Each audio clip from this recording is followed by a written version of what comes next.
Alors aujourd'hui, on va parler de l'importance de bien planifier sa retraite. Imaginons un instant une règle très stricte. On Mhm. exige l'arrêt total et absolu de tout travail pour avoir le droit de toucher sa pension de retraite. On doit tout stopper. C'est le principe de base, ouais. Voilà, tout stopper. Sauf si on est astrophysicien Ou écrivain. ou encore maire d'une commune.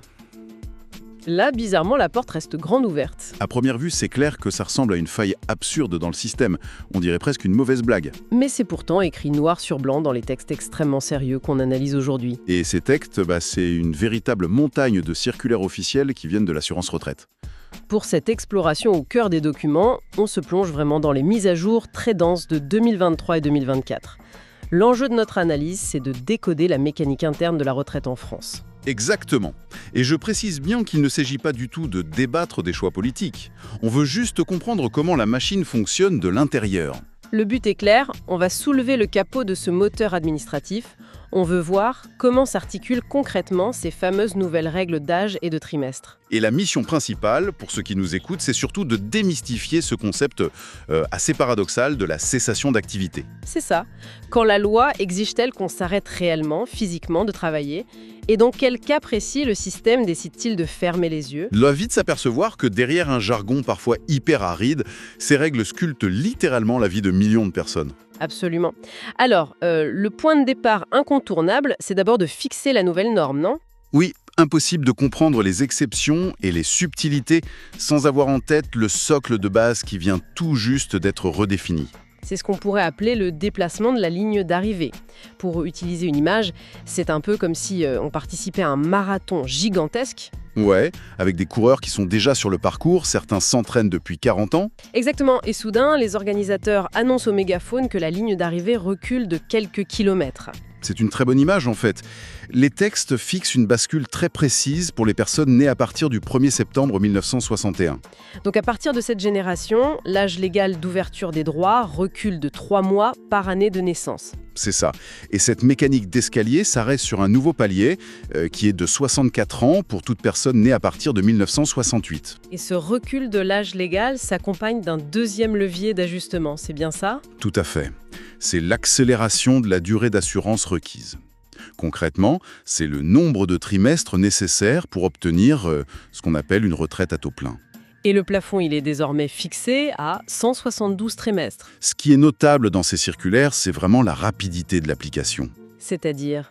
Ce cap des 172 trimestres, il frappe de plein fouet la génération née dès 1965.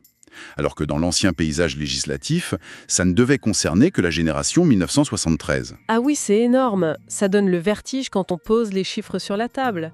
C'est vraiment un effort exigé sur 2 fronts simultanés. Oui, l'âge minimum recule et le temps de cotisation s'étire beaucoup plus vite que ce qui était anticipé. On pourrait croire que tout a été décalé du coup. Mais en épluchant ces circulaires, on tombe sur un détail fascinant. Un point d'ancrage qui n'a pas bougé d'1 millimètre. Tu parles de l'âge d'annulation de la décote, c'est ça ? Exactement. L'âge pour obtenir le taux plein automatique reste scellé à 67 ans. Pourquoi avoir laissé ce chiffre intact alors que tout le reste a été repoussé ? En fait, maintenir cette borne à 67 ans, ça révèle la fonction de filet de sécurité du système. Un filet de sécurité pour qui, pour le coup ? Pour les assurés qui ont eu des carrières extrêmement fragmentées.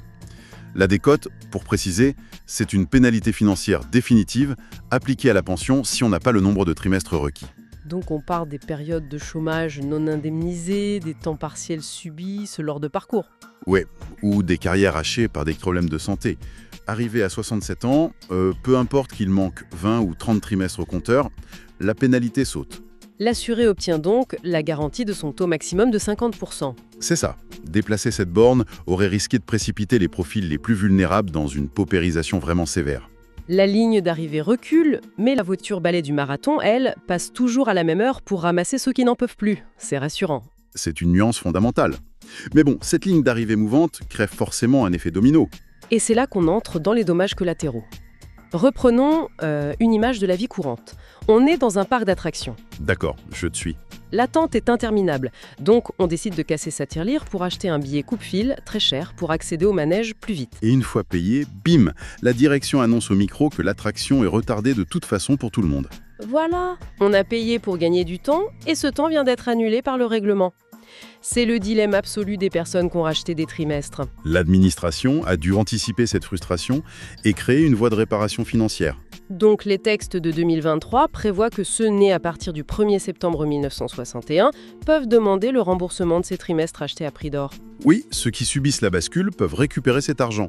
Ça couvre plusieurs dispositifs, comme les rachats d'années d'études, les années civiles incomplètes et ce qu'on appelle les rachats Madelin. Arrêtons-nous justement sur ce terme de rachat Madelin, car le nom revient sans cesse dans les notes. Concrètement, à quoi sert cette boîte à outils pour un indépendant ? Le dispositif Madelin, en gros, ça a été conçu pour permettre aux artisans, commerçants ou professions libérales de combler les trous de leur carrière. Donc si une année est difficile et qu'ils ne valident pas leurs 4 trimestres réglementaires, ils font comment ? Plus tard, ils ont la possibilité de verser une cotisation volontaire pour acheter les trimestres manquants de cette année bien précise. C'est un mécanisme de rattrapage sur mesure. Sauf que demander un remboursement aujourd'hui, c'est un véritable parcours du combattant, non ? Oh que oui. Les conditions listées dans la circulaire sont d'une rigueur implacable. Premièrement, le rachat doit avoir été entièrement payé ou l'échéancier débuté avant le 15 avril 2023. Et on fait face à une date de péremption très courte en plus. Exactement. La demande de remboursement doit arriver sur le bureau de l'administration avant le 14 avril 2025. Après ça, la porte se referme définitivement. Et troisièmement, il est strictement interdit d'avoir déjà liquidé sa retraite. C'est hyper serré. Pourquoi ces fenêtres d'action sont aussi restreintes ? Ça traduit vraiment la difficulté pour l'assurance retraite de faire machine arrière. Annuler une opération financière validée des années auparavant, ça crée des secousses administratives très complexes. Surtout qu'il y a une règle très stricte sur le remboursement partiel, non ? Ouais, l'impossibilité totale de demander un remboursement partiel pour une même année civile. C'est le tout ou rien. Donc si un indépendant a acheté 3 trimestres pour sauver son année 2010, il ne peut pas juste dire à la caisse de lui en rembourser 2. C'est impossible. Soit il garde les 3, soit il se fait rembourser le bloc entier des 3 trimestres. Mais c'est d'une rigidité folle, hein. Pourquoi une telle règle ? La contrainte est purement comptable. Accepter le remboursement, ça oblige la caisse à ouvrir les archives et à recalculer rétroactivement le revenu cotisé de l'année concernée. Ah, donc quand on annule le rachat, le système informatique doit effacer l'opération et rétablir le faible revenu initial de l'assuré. Voilà. Diviser cette annulation trimestre par trimestre pour une seule et même année, ça briserait toute la logique de calcul. C'est techniquement ingérable à grande échelle. Je vois. Mais au-delà de cette rigidité technique, il y a un aspect qui ressemble à un piège redoutable. C'est le revers de la médaille fiscale, et c'est une vraie douche froide. Tu parles de l'impact direct sur les impôts. Oui. Quand on rachète des trimestres, l'État offre un avantage incitatif. La somme est déductible des impôts sur le revenu. C'est super attractif au départ. C'est sûr. Mais si on demande le remboursement aujourd'hui, l'assurance retraite nous rend l'argent sur notre compte et immédiatement, le fisc considère cette somme comme un revenu de l'année en cours. Ouais, la somme remboursée vient gonfler les impôts à payer. On se retrouve donc à payer plus d'impôts à cause du remboursement d'un trimestre qu'on avait acheté pour une règle qui a changé en cours de route. C'est une ironie administrative assez mordante. Froidement, d'un point de vue fiscal, c'est l'application mécanique du Code général des impôts. L'avantage a été consommé dans le passé pour baisser l'impôt à l'époque. Donc si l'argent revient, il redevient imposable. La comptabilité de l'État s'équilibre. C'est ça. Mais sur le plan humain, la perception est brutale. L'assuré a le sentiment légitime d'être doublement pénalisé pour une modification qu'il n'a pas demandée. Ça met bien en lumière à quel point le système de retraite interagit en permanence et parfois violemment avec le système fiscal. Absolument. Bon, une fois qu'on a survécu à ce labyrinthe de trimestres, d'impôts et de rachats, arrive le grand jour, le premier jour officiel de la retraite. Le fameux jour de la rupture totale dans l'imaginaire collectif. C'est ça. On rend l'ordinateur portable, on vide ses tiroirs, on donne ses plantes vertes aux collègues et c'est terminé. Plus aucun lien avec le monde professionnel. Sauf que, en analysant la définition purement administrative de la cessation d'activité, ce mythe de la rupture absolue se fragilise énormément. C'est pourtant la règle générale, non ? Sur le papier, depuis 2015, le principe ne souffre d'aucune ambiguïté. Il y a une obligation formelle de cesser toute activité professionnelle relevant d'un régime de base, salarié ou non salarié. Sans l'arrêt effectif de ces activités, le dossier est bloqué. Voilà, il est rejeté par l'administration. Mais c'est là que l'analyse des justificatifs devient passionnante. Le traitement diffère radicalement selon le statut de la personne. Tu penses à la différence entre les salariés et les indépendants ? Exactement. Pour un salarié classique, on exige une preuve engageante. Il doit signer une déclaration sur l'honneur, certifiant qu'il a bien cessé toute activité sur les 6 derniers mois. Et s'il ment, il s'expose à des sanctions pour fraude. Le couperet est net. Mais si on tourne la page de la circulaire et qu'on regarde le cas du travailleur indépendant, l'exception est stupéfiante. Les textes précisent qu'un indépendant peut poursuivre ou reprendre son activité sans même avoir à fournir un justificatif de cessation. S'il réunit simplement les conditions pour le cumul emploi-retraite, l'administration présume d'office qu'il a arrêté de travailler. C'est la règle, oui. Il faut qu'on s'arrête là-dessus parce que c'est un deux poids deux mesures qui paraît monumental. Présenté sous cet angle, c'est vrai que l'écart de traitement semble immense. D'un côté, on demande aux salariés de jurer sur l'honneur avec l'épée de Damoclès d'un contrôle. De l'autre, on offre un passe-droit absolu à l'indépendant où on invente un arrêt fantôme. Comment justifier ça? Opposer le salarié à l'indépendant sur ce point, c'est une mauvaise lecture de la réalité économique. C'est pas une forme d'indulgence ou un passe-droit. C'est quoi alors? C'est une pure nécessité de survie pour le tissu économique local. Un boulanger, un artisan du bâtiment ou un architecte libéral ne peut pas simplement vider ses tiroirs. Parce qu'il y a des beaux commerciaux engagés, des contrats clients en cours. Ouais, du matériel lourd. Et surtout, l'enjeu capital de la transmission du fonds de commerce. Exiger qu'un indépendant baisse physiquement le rideau de fer, même 24 heures, Ça détruirait instantanément la valeur de l'entreprise qu'il a mis 30 ans à bâtir. d'accord, l'argument de la protection de l'outil de travail s'entend parfaitement, mais d'un point de vue purement administratif, la sacro-sainte règle de l'arrêt total est quand même allègrement contournée. Elle n'est pas contournée, en fait, elle est métamorphosée en bascule comptable. Pour préserver l'entreprise, le système remplace l'obligation d'un arrêt physique par une clôture juridique. Ça se passe comment concrètement? À minuit, le jour du départ en retraite, la première carrière de l'indépendant est scellée par la caisse. Et à minuit 1, il bascule sous le nouveau statut juridique du cumul emploi-retraite. Il continue d'ouvrir sa boutique, mais ses cotisations sociales obéissent à des règles totalement différentes. C'est une fiction juridique indispensable. Sans ce mécanisme, la transmission des petites entreprises en France s'effondrerait. Je comprends mieux la bascule pour sauver les commerces, mais si on exige quand même, en théorie, que la porte principale soit fermée pour partir à la retraite, il faut avouer que la pote de derrière a été complètement dégondée par le législateur. Tu fais allusion au club VIP des dérogations, c'est ça, hein? Exactement. Car au-delà des indépendants, la liste des activités qu'on a le droit de poursuivre sans jamais s'arrêter ressemble à un inventaire à l'après-vert. C'est vrai que le Code de la sécurité sociale dresse à une liste extrêmement précise d'activités totalement exemptées de cette fameuse règle de cessation. Reprenons l'image d'une boîte de nuit très sélecte.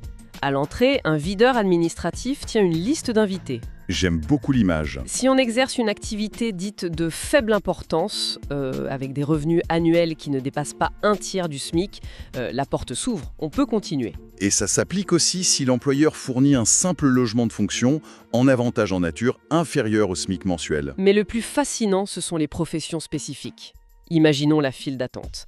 Un astrophysicien qui publie un article scientifique se présente au videur, il rentre. Un romancier qui termine son nouveau manuscrit, Vaon, il rentre aussi. Un membre d'un jury de cour d'assises, un maire ou un conseiller municipal. Tous sur la liste VIP, ils rentrent immédiatement. Et n'oublions pas les rôles de soins.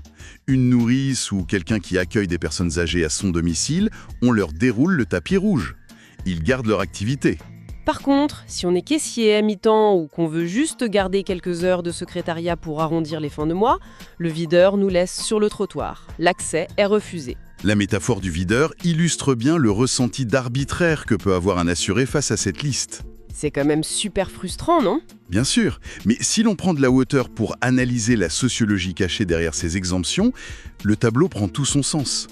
Le législateur n'a pas jeté des fléchettes sur un annuaire des métiers au hasard. Et justement, qu'est-ce qui peut bien relier des mondes aussi éloignés? À première vue, on peine à voir le point commun entre un maire de village et une assistante maternelle. Sauf si on considère que, dans les deux cas, on est face à des métiers de service direct à la communauté. Des secteurs où, si les gens s'arrêtent massivement, c'est la structure même de la société qui vacille. Tu touches le cœur du réacteur. En analysant ces dérogations, on identifie 4 piliers fondamentaux que l'État refuse de fragiliser avec le couperet de la retraite. Le premier pilier, j'imagine que c'est le travail du soin, le fameux care. Exactement. Le maintien à domicile des personnes invalides ou l'accueil des jeunes enfants par les assistants maternels. Face à la pénurie dramatique de professionnels, forcer des aidants expérimentés à s'arrêter serait un non-sens absolu. Et le deuxième pilier? L'engagement civique et démocratique. Les élus locaux, les jurés d'assises. Le fonctionnement de la République a un besoin vital de cette expérience du terrain. D'accord. Et on imagine que le scientifique et l'écrivain forment la suite logique de cette réflexion, hein? En fait, oui. L'inclusion de ces profils correspond aux deux derniers piliers. Le troisième, c'est la transmission des savoirs et la recherche scientifique, avec les consultations occasionnelles ou les travaux universitaires. Et le quatrième pilier est dédié à la vitalité culturelle, avec les auteurs et les artistes? C'est ça. Dans ces 4 domaines bien précis, le travail n'est plus perçu par l'administration comme un simple emploi, mesurable en termes de productivité horaire. C'est perçu comme une fonction sociétale, au fond. L'État reconnaît que la sagesse d'un élu, l'expertise d'un chercheur ou le dévouement d'une nourrice sont des ressources trop précieuses pour être mises au placard d'autorité. Juste sous prétexte que leur date de naissance l'exige. C'est une distinction philosophique majeure. Le système scinde le monde du travail en 2 catégories invisibles. La production pure qu'on doit impérativement cesser pour laisser la place aux jeunes, et la contribution sociétale qu'on a le droit de faire perdurer sans la moindre entrave. Ça change complètement la vision qu'on a de ce bloc de textes administratifs. Au fil de notre analyse, de ce recul de l'âge légal au remboursement d'impôts, jusqu'à cette liste VIP d'exemptions, on réalise que l'assurance retraite gère bien plus qu'un fichier Excel géant. C'est un organisme complexe, ouais. Un organisme mouvant qui tente d'amortir les chocs macroéconomiques tout en définissant ce qui a de la valeur pour la communauté. Les circulaires ne sont finalement que la traduction technique des choix sociaux d'une époque. Il montre à quel point la frontière entre l'obligation de s'arrêter et le droit de continuer est en constante renégociation. Et cela ouvre une perspective vraiment vertigineuse pour la suite. C'est une réflexion qu'on peut laisser mûrir à la lumière de toutes ces découvertes pour ceux qui nous écoutent. Laquelle ? Quand on voit cette liste d'exceptions s'allonger, les aidants, les artistes, les élus, les scientifiques, on peut légitimement se demander si la définition administrative rigide de la retraite n'est pas tout simplement en train d'agoniser. Tu parles de l'arrêt total tel qu'on l'a connu au siècle dernier. Oui. Si le système encourage et facilite de plus en plus la poursuite de ces activités dérogatoires, est-ce qu'on ne se dirige pas vers un futur où la date de départ ne marquera plus la fin du travail ? C'est une réflexion fascinante. Le seul vrai moment dans une vie où l'on gagnera enfin le droit absolu de choisir. Choisir de ne faire plus que du travail utile à la communauté ou du travail exclusivement guidé par la passion. Exactement. Une redéfinition totale du repos qui invite forcément à repenser le sens même de nos carrières. Alors pour résumer, l'important est de bien planifier. Exactement. La prévoyance est la clé.